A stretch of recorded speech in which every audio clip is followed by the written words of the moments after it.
আমাৰ চৰকাৰী বাসভৱনলৈ আপোনালোকক নিমন্ত্ৰণ কৰি আনিলোঁ। মই কালিৰ পৰা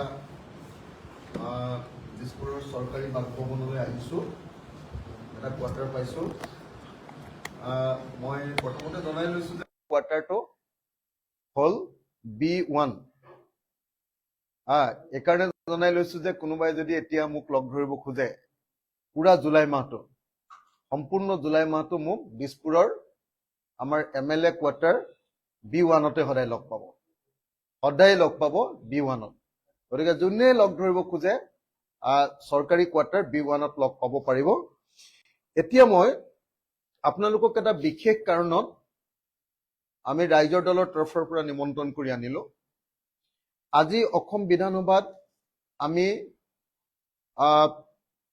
দুজন বিধায়কে ৰাইজৰ দলৰ তৰফৰ পৰা এটা এডজৰ্ণমেণ্ট মোচন আনিছিলোঁ। আমাৰ কাৰ্যকালত 2021-22 বৰ্ষৰ পৰা 2024-25 বৰ্ষত অসমত 25 লাখতকৈ বেছি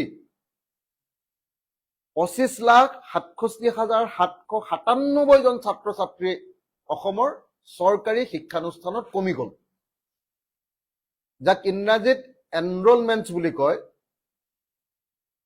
এনৰলমেণ্টছ কমি গ'ল, অৰ্থাৎ চৰকাৰী স্কুলত ছাত্ৰ ছাত্ৰীৰ সংখ্যা কমি গ'ল।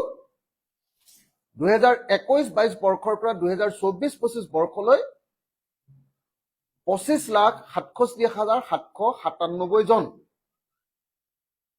আমি কৈছিলোঁ যে আমি চৰকাৰী তথ্য, ভাৰত চৰকাৰ আৰু ইউডাইছৰ তথ্য লৈ আমি কৈছিলোঁ যে 2021-22 বৰ্ষত 75,44,960 জন ছাত্ৰ অসমৰ চৰকাৰী খণ্ড অৰ্থাৎ গভৰ্ণমেণ্ট স্কুল আৰু গভৰ্ণমেণ্ট এইডেড স্কুলত পঢ়া শুনা কৰিছিল। সেইটো আমাৰ কাল্পনিক তথ্য নাছিলে, সেইটো আছিলে ভাৰত চৰকাৰে দিয়া তথ্য, আৰু সেইটো আছিলে ইউডাইছে দিয়া তথ্য। তাৰ তথ্যবিলাক আজি আমি আপোনালোকৰ সন্মুখত দাঙি ধৰিম।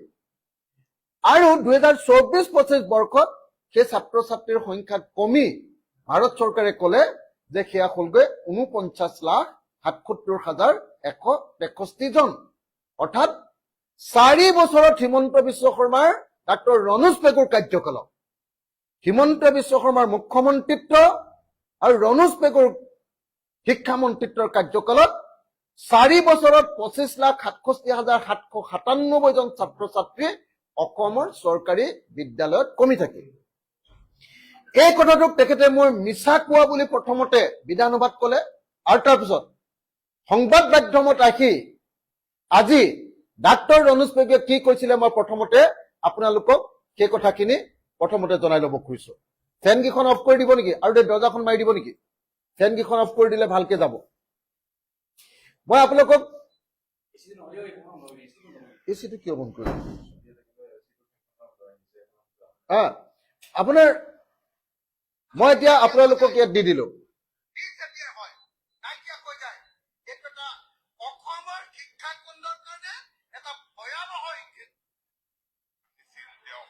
চৰকাৰী বিদ্যালয়সমূহত ছাত্ৰ ছাত্ৰীৰ সংখ্যা তেখেতৰ ভাষাৰে উদ্বেগজনকভাৱে কমি গৈছে, আৰু তথ্য বিভ্ৰাট ঘটাই তেখেতে এবাৰ কয় যে 25 লাখ ছাত্ৰ ছাত্ৰী কমি গৈছে, কিন্তু সম্পূৰ্ণৰূপে এটা অবাস্তৱ অদ্ভুত কথা।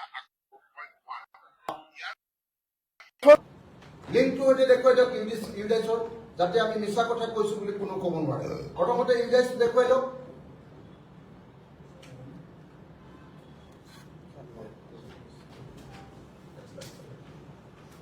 ইউডাইছটো দেখুৱালে, তাৰ সংখ্যাটো দেখুৱাইলে, সেইটো মাৰ্ক কৰি দিয়ক। যিটো ঠাইত 75 লাখ বুলি কৈছে সেইটো মাৰ্ক কৰি পালেনে? 75,44,960 জন হয়নে নহয় বাৰু? আপোনালোকে নিজে চাই লওক, আঙুলিটো দি দিয়া তাতে। এইটো 75,44,960 ইউডাইছৰ তথ্য অতি স্পষ্ট ভাষাত udaice+.gov.in এই ৱেবছাইটত অতি স্পষ্টকে লিখি থোৱা আছে যে চিৰিয়েল নাম্বাৰ 7ত সিরিয়াল নাম্বার 7 2021 তাত কৈছে ইউডাইস প্লাস 2021-22 রিপোর্ট এনরোলমেন্টস কৈছে 75,44,960 75,44,960 জন। তাৰপিছত নেক্সট ইউডাইস টু উলিয়াই দিওঁ ইউডাইস 2022-23 তাৰ এক্সিস্টিং স্ট্ৰাকচাৰ এনরোলমেন্ট ছাত্র ছাত্রীর সংখ্যা কিমান আছে চাওক 2022-23 বর্ষ আহিলে 71,16,900 জন 71,16,900 জন হয়নে আপুনি দেখুৱাই দিছে বল কৰি দেখুৱাই দিছে এটা আপোনালোকে চাই লওক সৰকাৰি তথ্যত স্পষ্টকে ইউডাইসৰ তথ্যত কৈছে যে 2021-22 বৰ্ষত 75,44,960 জন ছাত্ৰ ছাত্ৰী অসমৰ চৰকাৰী শিক্ষা খণ্ডত আছিল। তাৰ পাছত এতিয়া আপোনালোকক মই লৈ আহিছো সেটোৰ তথ্য মই আপোনালোকক এটো তাৰ তথ্য আপোনালোকক মই সেকেন্ড কপিটো এই যে 71 লাখ ছাত্ৰ ছাত্ৰী আছে তাৰ কপিটো মই আপোনালোকক দিলো এটো দিলো নেক্সট এবাৰ আহিব মই দেখুৱাব খুজিছো এবাৰ গভৰ্নমেন্ট অফ ইণ্ডিয়াৰ ministry of education department of school education and লিটাৰেচি 30/6/2026 অৰ্থাৎ যোৱা 30 তাৰিখৰ দিনা জুন মাহৰ 30 তাৰিখৰ দিনা 2026 চনৰ জুন মাহৰ 30 তাৰিখৰ দিনা ৰিপৰ্টত কি কৈছে চাওক পেজ নম্বৰ 4 ৰিপৰ্টৰ পেজ নম্বৰ 4 উলিয়াওক উলিয়ালে ৰিপৰ্টৰ পেজ নম্বৰ 4ত একেবাৰে ওপৰত concerns was raised regarding the reduction in number of enrollment in government and aided school from 51,89,931 in 2023-24 to 49,77,163 in the year 2024-25 অৰ্থাৎ ইয়াত স্পষ্টকে আপোনালোকে নিজে চাওক আপুনি দেখুৱাই দিছে নে পেজ নাম্বাৰ কিমান 4 তাত কৈছে যে 2024-25 বৰ্ষত অসমৰ চৰকাৰী স্কুলৰ ছাত্ৰ ছাত্ৰীৰ সংখ্যা কমি গৈ 49,77,163 জন হলগে তেতিয়া হলে আপোনালোকক তাৰ কপি মই দি দিলো সকলোকে এটো কপি দি দিলো এটো কপিও দি দিলো ইয়াত আপোনালোকে এই কপিটো পাই গল এতিয়া ইয়াৰ কপিখিনি মই দি দিলো দি দিয়াৰ পাছত এতিয়া মই মোৰ কথাখিনি আপুনি উলিয়াই দিলে নে হেটো দেখুৱাই দিলে মই আজি আপোনালোকক দুটা ডকুমেন্ট দেখুৱাই দিলো এটা হল UDISE plus 2021-22 document UDISE plus 2022-23 document তাৰ পাছত গভৰ্নমেন্ট অফ ইণ্ডিয়াৰ ডকুমেন্ট গভৰ্নমেন্ট অফ ইণ্ডিয়াৰ ডকুমেন্টত গভৰ্নমেন্ট অফ ইণ্ডিয়াৰ মিনিষ্ট্ৰি অফ এডুকেশ্যনৰ যোৱা 30 জুন তাৰিখৰ দিনা যেটো ৰিপৰ্ট আহিছে তাৰ পেজ নম্বৰ 4ত লিখি দিছে যে 2024-25 বৰ্ষত অসমৰ চৰকাৰী খণ্ডৰ স্কুল চৰকাৰী আৰু গ্ৰান্ট স্কুল বিলাকত government school and government aided school বিলাকত 49,77,163 জন ছাত্ৰ ছাত্ৰীহে আছেগৈ এতিয়া হলে আপোনালোকে এতিয়া তেতিয়াহলে সংখ্যাটো মই আপোনালোকক অংকটো কৰি দেখুৱাই দিওঁ যে 2021ত 75,44,960 জন ছাত্ৰ ছাত্ৰী অসমৰ চৰকাৰী স্কুল বিলাকত আছিল আৰু 2024-25 বৰ্ষত সেই সংখ্যাটো কমি ভাৰত চৰকাৰৰ মতে 49,77,163 জনলৈ কমি গল তাৰ মানে এই দুইটা যদি বিগ কৰি দিওঁ 75,44,960 জন ছাত্ৰ ছাত্ৰীৰ পৰা 49,77,163 জন ছাত্ৰ ছাত্ৰী যদি বিয়োগ কৰি দিওঁ তেতিয়া হলে এই 4টা বছৰত অৰ্থাৎ হিমন্ত বিশ্ব শৰ্মাই কাৰ্যকাল লোৱাৰ পৰা ডাক্তৰ ৰনোজ পেগু শিক্ষামন্ত্ৰী হোৱাৰ পৰা ছাত্ৰ ছাত্ৰীৰ সংখ্যা চৰকাৰী স্কুলত কমিল 25,67,000 797 জন। আকৌ এবাৰ কৈ দিছো 2021-22 বৰ্ষত ডাক্তৰ ৰণোজ পেগুৱে শিক্ষামন্ত্ৰীৰ দায়িত্ব লৈছিলে, হিমন্ত বিশ্ব শৰ্মা মুখ্যমন্ত্ৰী হৈছিলে, আৰু তেতিয়া অসমৰ চৰকাৰী খণ্ডৰ স্কুলত ছাত্ৰ ছাত্ৰী আছিলে 75,44,960 জন। এইটো মই দিয়া তথ্য নহয়, ইউডাইছৰ তথ্য। 2024-25 বৰ্ষত চেন্ট্ৰেল গভৰ্ণমেণ্টৰ মতে এতিয়া ছাত্ৰ ছাত্ৰী আছেগে মাত্ৰ 49,77,163 জন। তাৰমানে ছাত্ৰ ছাত্ৰী কমিলগে কিমান? ছাত্ৰ ছাত্ৰী কমিলগে 25,67,797 জন। এতিয়া ডাক্তৰ ৰণোজ পেগুক মই চেলেঞ্জ কৰিছো, শিক্ষামন্ত্ৰী ডাক্তৰ ৰণোজ পেগুক মই চেলেঞ্জ কৰিছো যে আপোনাক সংবাদমেল পাতি গভৰ্ণমেণ্টৰ ডকুমেণ্ট মই ৰাজহুৱা কৰি দিলো। মিছলীয়া এতিয়া আপুনি নে মিছলীয়া অখিল গগৈ কথা ঘোষণা কৰিব লাগে। তেখেতে কৈছে যে মই স্বীকৃতি কৰিছো, তেখেতে কৈছে যে মই এবাৰ 2,12,000 বুলি কৈছো আৰু এবাৰ 25 লাখ বুলি কৈছো। হয় কৈছো, মই কৈছো যে 2023-24 বৰ্ষত 51,89,931 জন ছাত্ৰ ছাত্ৰী আছিলে, কিন্তু 2024-25 বৰ্ষত তাৰ সংখ্যাটো কমি 49,77,163 জন, অৰ্থাৎ এবছৰত কিমান কমি গ'ল? 2,12,768 জন ছাত্ৰ ছাত্ৰী কমি গ'ল। তেওঁ কৈছে যে এবাৰ 2 লাখ কমিলে বুলি কৈছে, এবাৰ 25 লাখ কমিলে বুলি কৈছে। আৰে 2 লাখ কমাটো এবছৰত, আৰু 4 বছৰত কমিলে কিমান? 2021-22 পৰা 2024-25 4 বছৰত কমি গ'ল 25,67,797 জন। ডাক্তৰ ৰণোজ পেগুৱে মিছা কথা ক'ব পাৰে, ডাক্তৰ ৰণোজ পেগুৱে তথ্য নোহোৱাকে মিছা কথা ক'ব পাৰে। হিমন্ত বিশ্ব শৰ্মাৰ মন্ত্ৰীসভাৰ মন্ত্ৰীবিলাকে মিছা কথা কয়, ৰাইজৰ দলে মিছা কথা নকয়, ৰাইজৰ দলে তথ্য বিভ্ৰাট নকৰে। গতিকে যদি যিহেতু তেওঁ কৈছিলে যে মই মিছা কথা কৈছো, তেওঁ বিধানসভাতো ভুল হোৱা বুলি কৈছে আৰু বাহিৰত আহিও মই মিছা কথা কোৱা বুলি কৈছে। এতিয়া মই প্ৰমাণ কৰি দিলো যে মই মিছা কথা কোৱা নাই, মই একদম সত্য কথা কৈছো।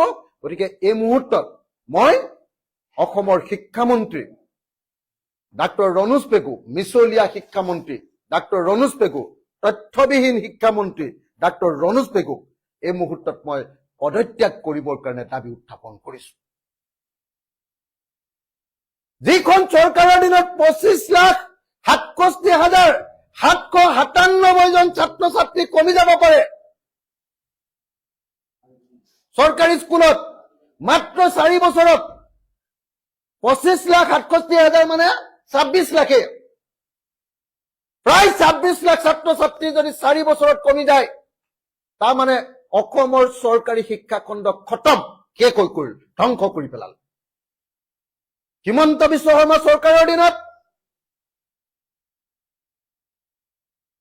ডাক্তৰ ৰণোজ পেগুৰ শিক্ষামন্ত্ৰীত্বৰ দিনত অসমৰ শিক্ষা খণ্ড খতম কৰি পেলালে, শেষ কৰি পেলালে, শেষ কৰি পেলালে।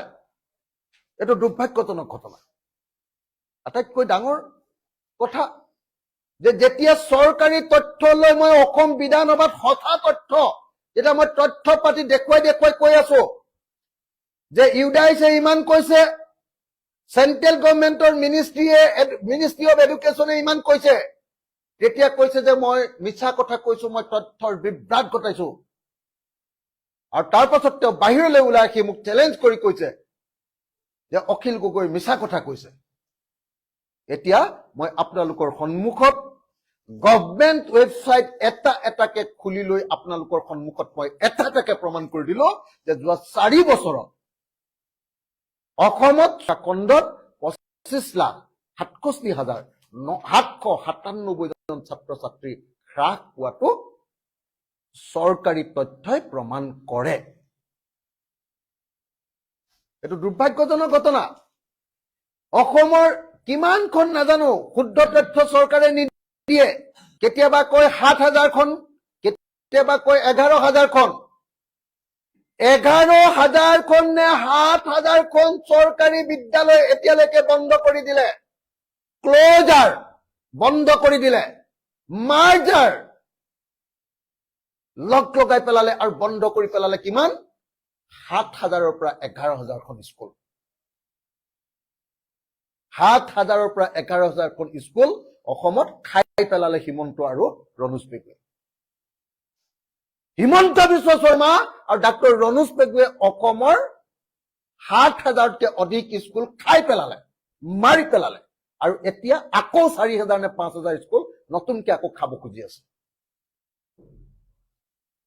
গতিকে ছাত্ৰ ছাত্ৰীৰ সংখ্যা নকমিব কিয় ছাত্ৰ ছাত্ৰীৰ সংখ্যা কমিবই কাৰণ চৰকাৰী স্কুল এফালৰ পৰা মাৰি পেলাইছে 1 নম্বৰ কথা 2 নম্বৰ কথা চৰকাৰী স্কুলত পঢ়িবৰ কাৰণে ছাত্ৰ ছাত্ৰীবিলাকৰ মন নাইকিয়া হৈ গৈছে কাৰণ এখন এলপি স্কুলত 5টা ক্লাছ থাকে মাষ্টৰ থাকে এজন মাষ্টৰ থাকে 2জন টিচাৰ থাকে 3জন ম্যাক্সিমাম আপোনালোকে যদি চাই ভাৰত চৰকাৰে তেওঁলোকৰ এই একেটা ৰিপৰ্টত কৈছে 2023-24 বৰ্ষত 2,448খন প্ৰাথমিক বিদ্যালয়ত এজনীয়া শিক্ষক থকাৰ বিপৰীতে 2024-25 বৰ্ষত সেই সংখ্যা বৃদ্ধি পায় 2,691খন প্ৰাথমিক বিদ্যালয়ত এজনীয়া শিক্ষক হৈছেগৈ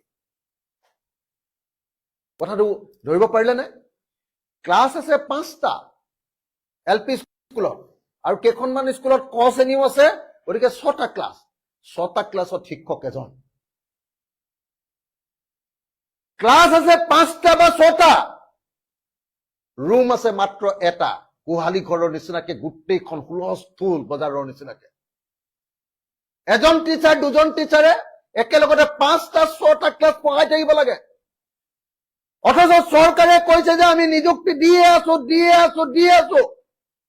যদি তোমালোকে ইমান নিযুক্তি দিছা তেতিয়াহলে শিক্ষকৰ সংখ্যা কমিছে কিয় 2023-24 বৰ্ষত 2,448খন স্কুলত এজনীয়া শিক্ষক আছিল আৰু এতিয়া 2024-25 বৰ্ষত 2,691খন স্কুলত এজনীয়া শিক্ষক হ'ল যে এজনীয়া শিক্ষক হৈছে এনেকুৱা নহয় আনকি উচ্চ প্ৰাথমিক অৰ্থাৎ উচ্চ প্ৰাথমিক বিদ্যালয়টো কি হৈছে যে এজনীয়া শিক্ষকৰ স্কুল আছে অসমত 23খন উচ্চ প্ৰাথমিক স্কুলতো এজনীয়া শিক্ষক আছে এজন মাত্ৰ শিক্ষক তেতিয়াহ'লে ল'ৰা ছোৱালী কেনেকে পঢ়িব আপোনালোকে কওক য'ত শ্ৰেণী কোঠা নাই বহিবলৈ য'ত শিক্ষক নাই পঢ়ুৱাবলৈ য'ত শিক্ষক বিলাকক যিকেইজন আছে সেইকেইজনকো সদায় চৰকাৰী কামত ব্যৱহাৰ কৰি থাকে ক্লাছ নকৰে ক্লাছ কৰিবলৈ নিদিয়ে তাৰমানে চৰকাৰে নিদিয়ে শিক্ষকসকলক কাৰণ চৰকাৰী কাম আজি বোলে ইলেকশ্যনৰ কাৰণে স্কুল বন্ধ কৰি দিয়া ইয়াৰ ফলস্বৰূপে কি হৈছে অসমৰ শিক্ষা খণ্ডটো সাংঘাতিক ধৰণে ভয়াৱহ ৰূপ এটা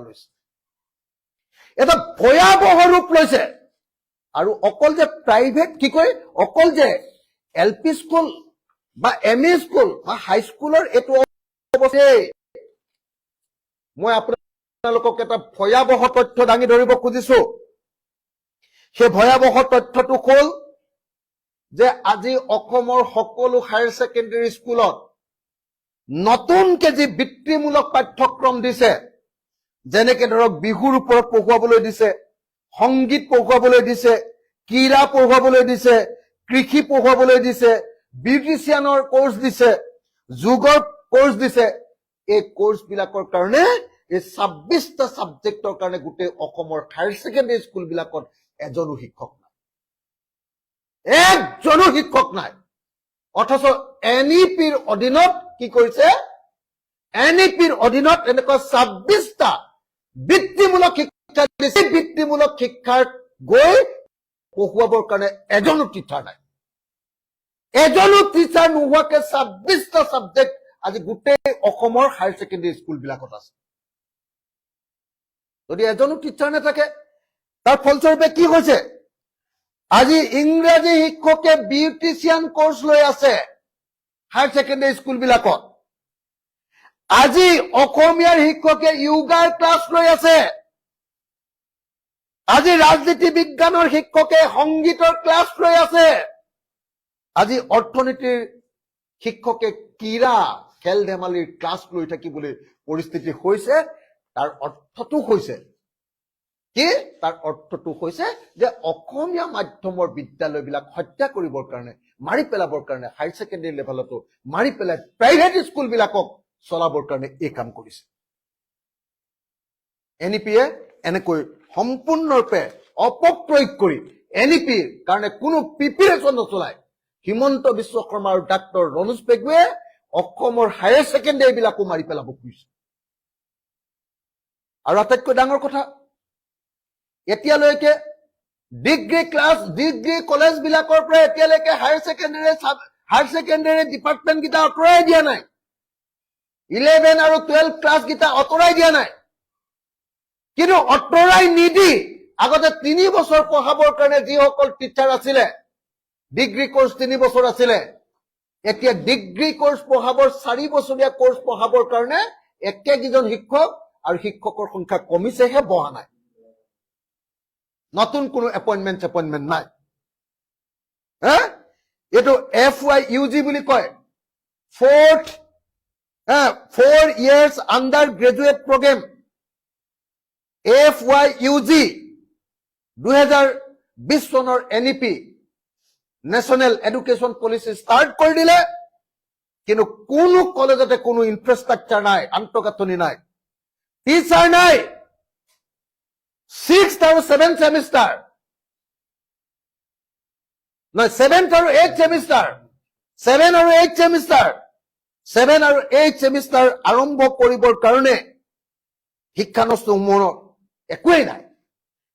না ক্লাছৰুম আছে, না পাঠ্যক্ৰম আছে, মানে কিতাপ আছে, না টিচাৰ আছে, না ক্লাছৰুম আছে। গোটেই কলেজ বিলাকৰ ভয়াৱহ অৱস্থা। মাজতে NGOৰ জৰিয়তে 8,000 16,000 দি কিছুমান কণ্টেকচুৱেল টিচাৰ লৈছিলে, এতিয়া সেইবিলাকো বন্ধ কৰি দিলে। গতিকে এতিয়া কোৰ্চৰ কিতাপেই নাই। 7th আৰু 8th ছেমিষ্টাৰৰ কোৰ্চৰ কিতাপেই নাই। 7th আৰু 8th ছেমিষ্টাৰ বহুৱাবৰ কাৰণে ক্লাছৰুমেই নাই। 7 আৰু 8th ছেমিষ্টাৰ, ডিগ্ৰী 7 আৰু 8th ছেমিষ্টাৰত পঢ়ুৱাবৰ কাৰণে শিক্ষকেই নাই। গতিকে চৰকাৰী শিক্ষা খণ্ডত কেনেকে ছাত্ৰ ছাত্ৰী বাঢ়িব? চৰকাৰী শিক্ষা খণ্ড মাৰিবৰ কাৰণে হিমন্ত বিশ্ব শৰ্মা আৰু ডাক্তৰ ৰণোজ পেগুৱে এই কাম কৰিছে। আৰু সেইকাৰণে কাৰ্যত বেছিভাগ কলেজতে 4 বছৰীয়া যি UG প্ৰগ্ৰেম, সেইবিলাক একেবাৰে মোটামুটি ধ্বংস হৈ গৈছে। যিবিলাক স্কিল কোৰ্চ দিছে, স্কিল কোৰ্চ সব কলেজ বিলাকত আজিকালি স্কিল কোৰ্চ কিছুমান দি দিলে। সেই কলেজ বিলাকৰ স্কিল কোৰ্চ বিলাক দিলে, কিন্তু মাষ্টৰ এপইণ্টমেণ্ট নাই। স্কিল কোৰ্চ দিলে, লেবৰেটৰী নাই। স্কিল কোৰ্চ দিলে, পাঠ্যপুথিও নাই, চিলেবাছো নাই। স্কিল কোৰ্চ দিলে, তাৰ কাৰণে কোনো আন্তঃগাঁথনিয়ে নাই। তাৰ ফলস্বৰূপে কি হল? স্কিল কোৰ্চ মানে এইবিলাকৰ কোনো মিনিং নাইকিয়া কৈ গল। এইটো ability enhancement course, AEC, value aided course, VSC, skill enhancement course, SEC, আৰু মাল্টি ডিচিপ্লিনাৰী কোৰ্চ, MDC। এই কোৰ্চ বিলাক দিলে তাৰ না পাঠ্যক্ৰম, না টিচাৰ, না ক্লাছৰুম, না অন্য লেবৰেটৰী আছে। তাৰ ফলস্বৰূপে অসমৰ চৰকাৰী খণ্ডৰ ডিগ্ৰী কলেজ বিলাকৰ হাহাকাৰ পৰিস্থিতি। গতিকে মই আপোনালোকক দেখুৱালো যে ডাক্তৰ ৰণোজ পেগুৰ দিনত LP school, high school, higher secondary আৰু ডিগ্ৰী কলেজ, এই আটাইবিলাককে ধ্বংস কৰি পেলাইছে। গুৱাহাটী ইউনিভাৰ্চিটি পইচা দৰমহা দিব নোৱাৰিব। এইবাৰ বোলে গুৱাহাটী ইউনিভাৰ্চিটিত বোলে তাৰ কৰ্মচাৰী বিলাকৰ যিটো পেঞ্চন আছিলে সেইটো পেঞ্চন বোলে আধা আধাহে দিব। গুৱাহাটী ইউনিভাৰ্চিটি অৰ্থ সংকটত পৰি গ'ল। গোটেই ইউনিভাৰ্চিটি আৰু কলেজ বিলাকৰ ফিজ বিলাক ফ্ৰী কৰি দিম বুলি কৈ টাইমত পইচাটো ঘূৰাই নিদি চৰকাৰে গোটেই কলেজ বৰবাদ কৰি দিলে। পাঠ্য বিষয়বিলাক কোৰ্চ যিবিলাক আছে বহাৰ ফলত ছাত্ৰৰ বাবে অতিৰিক্ত বুজা বাঢ়ি গ'ল। শিক্ষাদান প্ৰক্ৰিয়া অফলপ্ৰসূ হৈ পৰিলে। কোৰ্চ শেষ হৈ গ'ল। ছাত্ৰ ছাত্ৰী আজিকালি বহুত পঢ়িব লাগে। আমাৰ দিনত কি আছিলে? আমাৰ দিনত MIL পঢ়ো, ডিগ্ৰী কোৰ্চত মেজৰ কোৰ্চ পঢ়িলো আৰু দুখন আমাৰ হেৰি আছিলে পাছ কোৰ্চ, আৰুতো একো নাছিলে। এতিয়া গোটেই কোৰ্চে কোৰ্চ, মেজৰ পাঠ্যক্ৰম বাদ দিয়, তাতকে বেছি কম বেছি হৈ গ'ল, তাতকে বেছি। গতিকে কি হৈছে যে ছাত্ৰ ছাত্ৰীৰ বুজা ইমান বাঢ়ি গ'ল যে ল'ৰা ছোৱালীয়ে এতিয়া পঢ়িবলৈকে মন নাইকিয়া হৈ গ'ল। শিক্ষাদান প্ৰক্ৰিয়া সেইকাৰণে অফলপ্ৰসূ হৈ পৰিছে।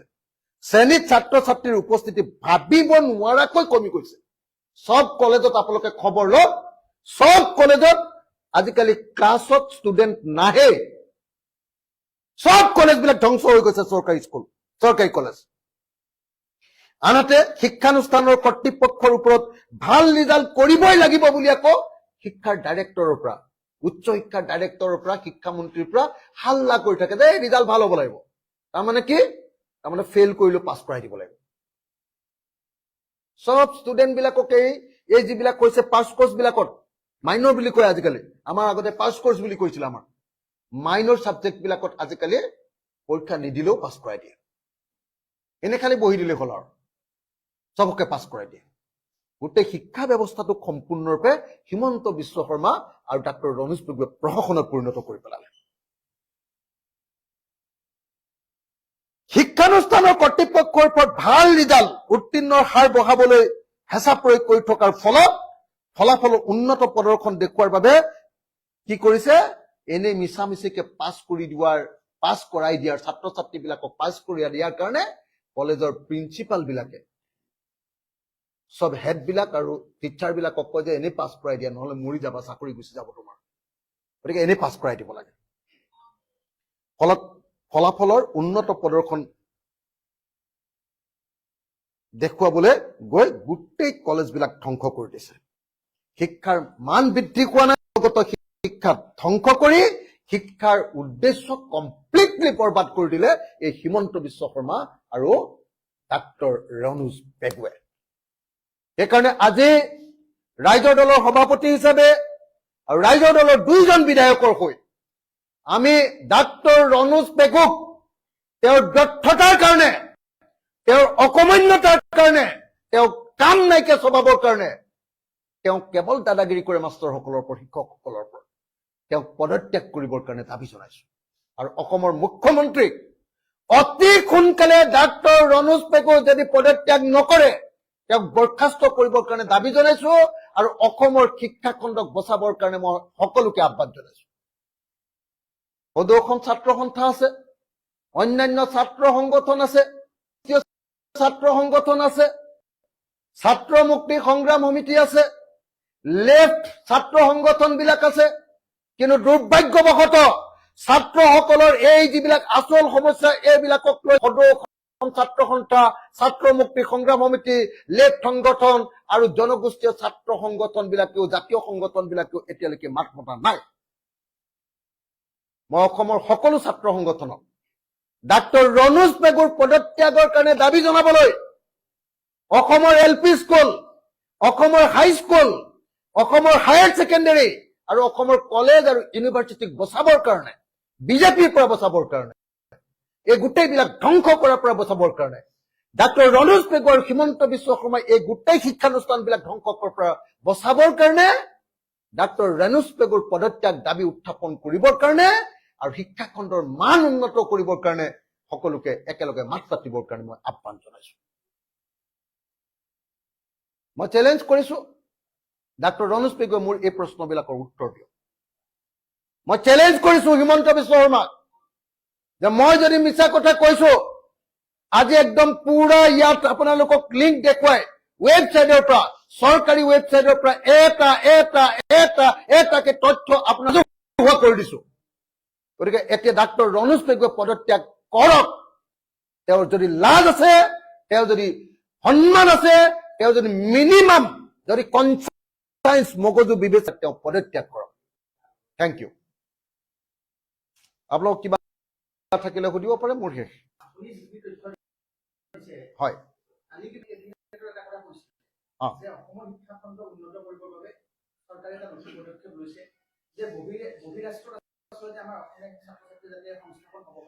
বিশেষকৈ জাপানীজ ভাষাত বহুকেইজন শিক্ষা লৈ আছে আৰু তেনেধৰণৰ বহিৰাষ্ট্ৰৰ কেইবাটাও ভাষা তেওঁলোকে অন্তৰ্ভুক্ত কৰাৰ চিন্তা চৰ্চা কৰি আছে। এনেধৰণৰ কিন্তু কথাবিলাক এতিয়া চৰকাৰে কৈছে যে তেওঁলোকে যে কাম কৰি আছে। মানে মই সেইটো ফেজটো বিচাৰি পোৱা নাই, য'ত মানে নাই কি টেকেলি কি আছিলে, কি টেকেলি সাজ খাই তিনি টেকেলি বুলি আছিলে যে, গাত নাই ছাল বাকলি সাজ খাই তিনি টেকেলি, গাত এটাও ছাল বাকলি নাই হিমন্ত বিশ্ব শৰ্মাৰ। কিন্তু হিমন্ত বিশ্ব শৰ্মাৰ একদম এনেকুৱা বাহাদুৰি যে ডেইলি তিনি টেকেলি আমাৰ সাজ পানে আমাৰ ৰাইচ বিয়েৰ খায়। এনেকুৱা উফাইডাং মৰা এই জাপানত শিক্ষা দিয়ে। LP স্কুলৰ 5টা ক্লাছ পঢ়াবৰ কাৰণে কোনখন স্কুলত 5টা শ্ৰেণী কোঠা আছে হিমন্ত বিশ্ব শৰ্মাই মোক এবাৰ দেখুৱাওক দিয়াচোন। কোনখন LP স্কুলত 5টা বা 6টা শ্ৰেণী কোঠাৰ কাৰণে 6জন শিক্ষক আছে, মোক হিমন্ত বিশ্ব শৰ্মাই এবাৰ দেখুৱাওক দিয়াচোন। জাপানলৈ লৈ যায় আমাৰ ছাত্ৰ ছাত্ৰী। হিমন্ত বিশ্ব শৰ্মাৰ গাত নাই ছাল, কি আছিলে, ছাল বাকলি সাজ খাই তিনি টেকেলি। এইটোৱে কাহিনী। Thank U. গুৱাহাটী ইউনিভাৰ্চিটিয়ে শেহতীয়াকৈ ছচিয়েল মিডিয়া যোগে আহ্বান জনাইছে ফেকাল্টি মেম্বাৰ, এলুমিনি ষ্টুডেণ্ট বিলাক বা ইনষ্টিটিউচন, ইণ্ডাষ্ট্ৰিজ এইবিলাকক কণ্ট্ৰিবিউট কৰিবৰ কাৰণে কৈছে, যাতে কাৰিকুলাম এক্টিভিটিজ বিলাক তেওঁলোকে বাহাল ৰাখিব পাৰে। আনফালে কটন বিশ্ববিদ্যালয়ৰ পূৰ্বতে স্নাতকোত্তৰ পাঠ্যক্ৰম 25ৰ পৰা 30টা আছিলে, এতিয়া তেওঁলোকে এই বৰ্ষ 7টালৈ সীমিত কৰিবলগীয়া হৈছে। কিন্তু যেতিয়া কটন বিশ্ববিদ্যালয় উদ্বোধন কৰিছিলে, তেতিয়া মুখ্যমন্ত্ৰী হিমন্ত বিশ্ব শৰ্মাই বিশ্বমানৰ এখন বিশ্ববিদ্যালয় কৰাৰ কথা কৈছিল। তাৰ পাছৰ পৰা এতিয়ালৈকে কিন্তু কটন বিশ্ববিদ্যালয়, মই ফাৰ্ষ্ট কথাটো হ'ল যে হিমন্ত বিশ্ব শৰ্মাই আমাৰ কটন কলেজখন খাই পেলালে। এই যে ইউনিভাৰ্চিটি কৰিবলৈ গৈ আমাৰ অসমৰ উত্তৰ পূৰ্বাঞ্চলৰ আটাইতকৈ ভাল কলেজখনক বৰবাদ কৰি খাই পেলালে, শেষ ধ্বংস কৰি পেলালে। এতিয়া কোৰ্চ কমাই আনি এতিয়া কেইটাৰ পৰা 25টাৰ পৰা কিমান এটা কৰিলেগে, মাত্ৰ 7টা কোৰ্চত আমাৰ কটন কলেজত এতিয়া চৰকাৰীভাৱে এডমিশ্যন হ'ব। বাকী বিলাকত অকল পইচা দিয়ে পঢ়িব লাগিব। 25টা কমাই গৈ কৰি দিছে, কাৰণ হিমন্ত বিশ্ব শৰ্মাই গাত নাই ছাল বাকলি, সদায় ডেইলি খাই তিনি টেকেলি মদ, সাজ খাই তিনি টেকেলি। কটন মোৰ হাঁহিও উঠে, বেয়াও লাগে যে হিমন্ত বিশ্ব শৰ্মাই তেওঁৰ বন্ধু ননীগোপাল মহন্তক গুৱাহাটী ইউনিভাৰ্চিটিলৈ পঠিয়াইছিলে। গুৱাহাটী ইউনিভাৰ্চিটিলৈ পঠিয়াই গুৱাহাটী ইউনিভাৰ্চিটিখনকো মাৰি পেলালে। গুৱাহাটী ইউনিভাৰ্চিটিক পইচাই নিদিয়ে। ডিব্ৰুগড় ইউনিভাৰ্চিটিৰ একে কাহিনী। গোটেই আপুনি কলেজ বিলাকত খবৰ লওক যে আগতে কন্টেকচুৱেল টিচাৰ দিছিলে 8,000 বা 16,000 টকা দি যে এইটো বস্তু পঢ়াবা। যেতিয়াৰ পৰা হিমন্ত বিশ্ব শৰ্মাৰ ৰাহুগ্ৰাস পৰি গ'ল কলেজ বিলাকৰ ওপৰত যে ফ্ৰীকে ষ্টুডেণ্টৰ ফিজটো ফ্ৰী কৰি দিম, সময়মতে পইচা নিদিয়ে। এতিয়া কি হৈছে, সব কলেজে নিজৰ টিচাৰ বিলাক খেদি দিবলগীয়া হৈছে, কন্ট্ৰেকচুৱেল টিচাৰ। ফলস্বৰূপে কি হৈছে, কটন কলেজ ধ্বংস, গুৱাহাটী বিশ্ববিদ্যালয় ধ্বংস, ডিব্ৰুগড় বিশ্ববিদ্যালয় ধ্বংস, অসমৰ সকলো ইউনিভাৰ্চিটি, নামতহে ইউনিভাৰ্চিটি, বাকী বিলাক ক'তোতো একো নাই। এই 3খন যিকেইখন আছিলে সেইকেইখনো ধ্বংস কৰিলে। আৰু অসমৰ LP school, high school, higher secondary, college, university সমস্ত গোটেই বস্তুবিলাক হিমন্ত বিশ্ব শৰ্মা আৰু ডাক্তৰ ৰণোজ পেগুৱে খতম কৰি পেলালে। গতিকে দুৰ্ভাগ্যজনক, অসমৰ মানুহে এবাৰ মাত্ৰ ভাবি চাওক। মোৰ কথা আপোনালোকে যি ভাবে বাদ দিয়ক, কিন্তু আপোনালোকে এবাৰ ভাবি চাওক যে হিমন্ত বিশ্ব শৰ্মা চৰকাৰৰ দিনত অসমৰ স্কুলত চৰকাৰী স্কুলত ছাত্ৰ ছাত্ৰী কমিলে 25,67,797 জন 26 লাখ ছাত্ৰ ছাত্ৰী কমি গল তাৰ পাছত এইখন চৰকাৰৰ ক্ষমতাত থকাৰ অধিকাৰ আছেনে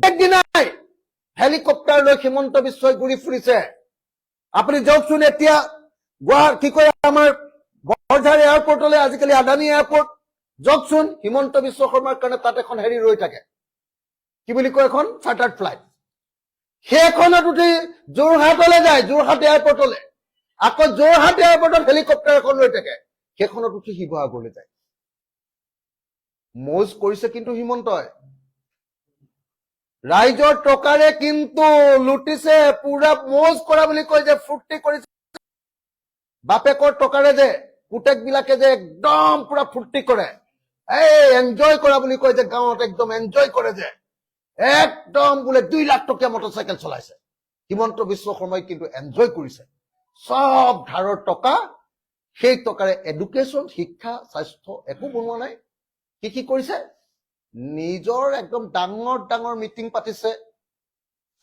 একদম টেণ্ট এটা কোটি কোটি টকাৰ টেণ্টৰে কি নে কোনোবা এটা আহিছে তাক ডেইলি যিটো টেণ্ট তৰিবলৈ দিয়ে ভাই এখন সৰু মিটিঙত হেলিকপ্টাৰত যায় চাৰ্টাৰ্ড ফ্লাইটত যায় একেদিনৰ ভিতৰতে হেলিকপ্টাৰ পৰিবৰ কাৰণে আকৌ ৰাস্তা বনাবলৈ দিয়ে পথাৰত তাৰপিছত ঠিকাদাৰকেইটাক পইচা দিব নোৱাৰে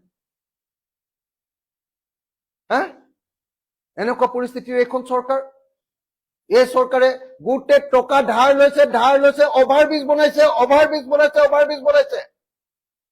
আৰু অভাৰব্ৰিজ বনাই কি কৰিছে 10% কমিশ্যন হিমন্ত বিশ্ব শৰ্মা চৰকাৰ গতিকে মই ৰাইজক অনুৰোধ কৰিব কৈছো যে এই চৰকাৰৰ প্ৰকৃত স্বৰূপ প্ৰত্যেকজন নাগৰিকে উপলব্ধি কৰিব লাগে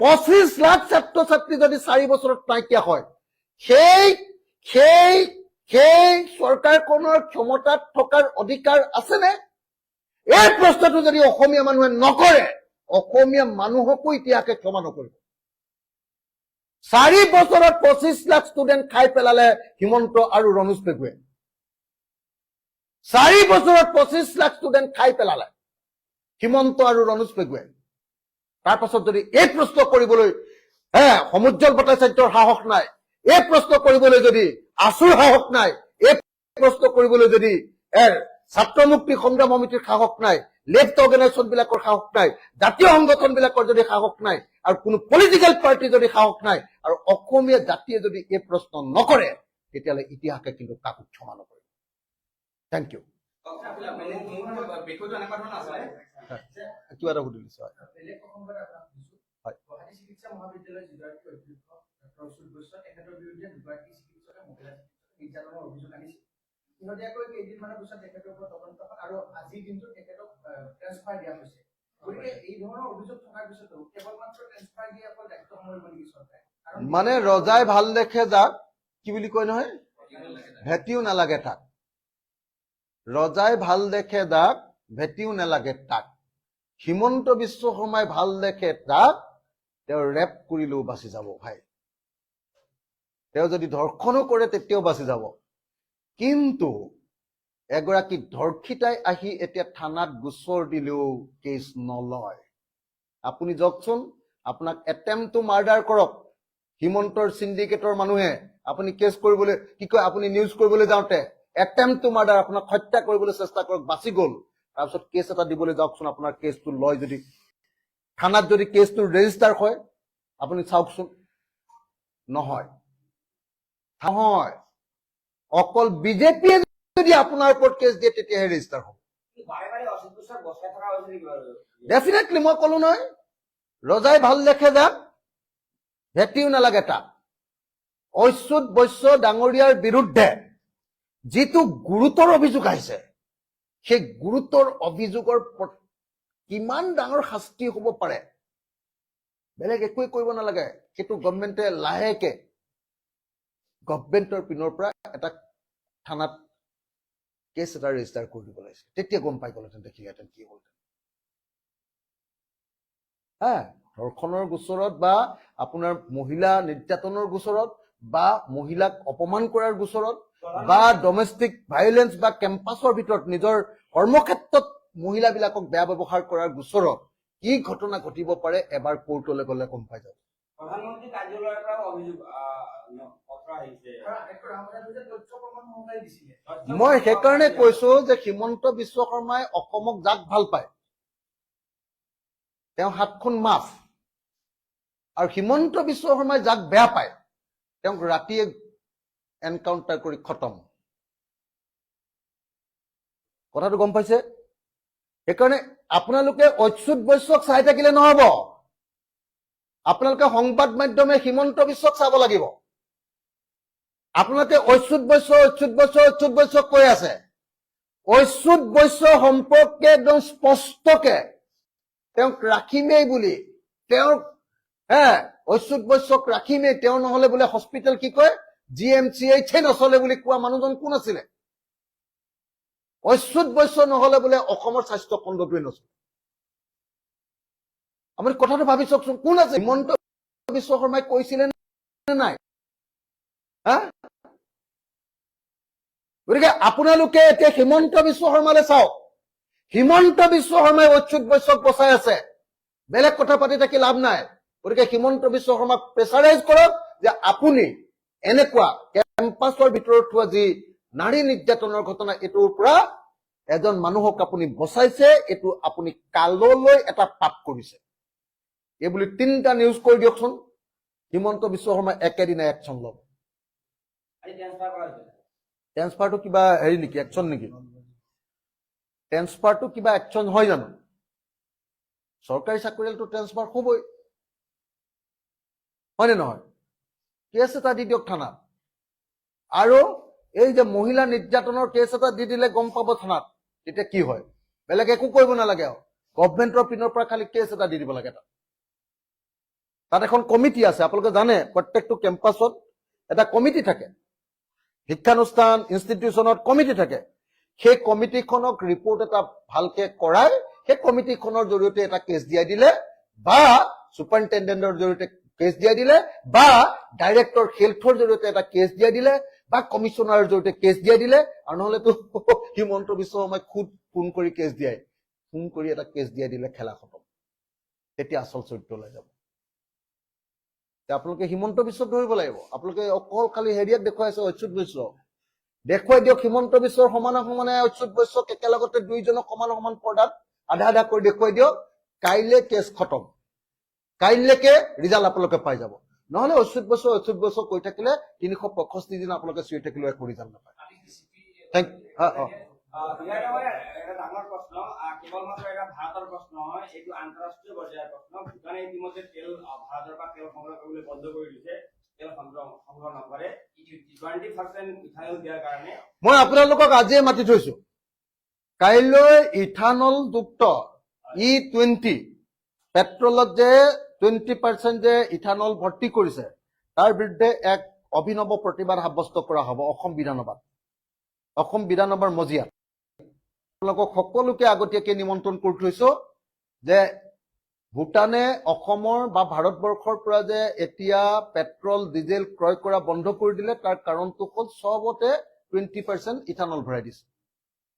অকল কোনোবাই গাডকাৰী চিঞৰি আছে, এইটো গাডকাৰী সিদ্ধান্ত নহয়, এইটো চেন্ট্ৰেল গভৰ্ণমেণ্টৰ প্ৰাইম মিনিষ্টাৰ নৰেন্দ্ৰ মোদীৰ কেবিনেটৰ সিদ্ধান্ত, নৰেন্দ্ৰ মোদীৰ সিদ্ধান্ত। আৰু মোৰ অধিকাৰ আছে, মই পেট্ৰলৰ দাম দিছো, তাত আকৌ 20% ইথানল ভৰাই দিছে। মোৰ মটৰচাইকেলো গ'ল, মোৰ গাড়ীখনো গ'ল।